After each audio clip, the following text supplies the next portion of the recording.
মানে শয়তানের পক্ষ থেকে জিম্মাদারি পেয়ে সেলিং শুরু করেছে, এ কারণে তাকে শয়তানও বলা যেতে পারে। এ ব্যাপারে আমি বাংলাদেশের গভর্নমেন্টকে একটা কথা বলতে চাই। আমি জানি না যারা রাষ্ট্রীয় ক্ষমতায় আসে তাদের বিনিময়ে করতে পারছে, আমি জানি না। তবে একটা কথা তো আমাদের দেশের সুশীল বুদ্ধিজীবীদের মুক্তি শুনতে পাই, রাষ্ট্রের অবকাঠামো সুন্দর করা, জনগণের জ্ঞান মালের নিরাপত্তা সাধন করা, চিকিৎসা, খাদ্য, বস্ত্র, এই বিষয়গুলিকে দেখা, এটা রাষ্ট্রের অত্যন্ত গুরুত্বপূর্ণ মেইন কাজ। আমি জিজ্ঞেস করতে চাই, মুসলমান রাষ্ট্রের মুসলিম শাসকের সব কাজের মধ্যে ইসলাম রক্ষা করার কোনো কাজ নাই?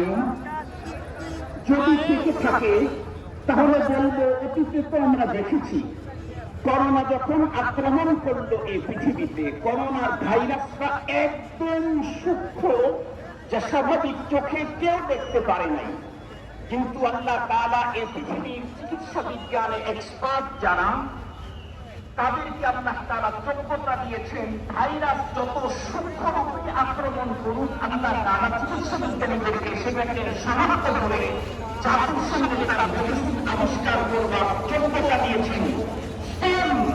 মনে রাখবেন, এদেশে যে সমস্ত জগৎকে তাদের চেহারা যতই বিকৃতি করুক, দাড়ি ছেড়ে মাথা নাড়া করে এদেশের প্রশাসন যেমন তাদেরকে চেনার যোগ্যতা অর্জন করেছে, এই পৃথিবীতে বাতিল যে রূপে ধারণ করুক, কাদির আর হেজবুত তাওহীদ ইল্লাহকে চিনবার যোগ্যতা আল্লাহ রাখেন।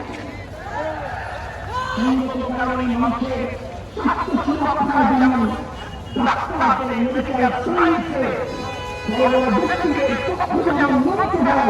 আমরা দিন হেফাজতের জন্য উলামায়ে কেরামের কথা মানতে হয়, কোনো পথ নাই। তবে জানা রাখতে হবে, থাকতে হবে আমাদের রাষ্ট্রজুড়ি, আমাদের জানা দিক ইসলাম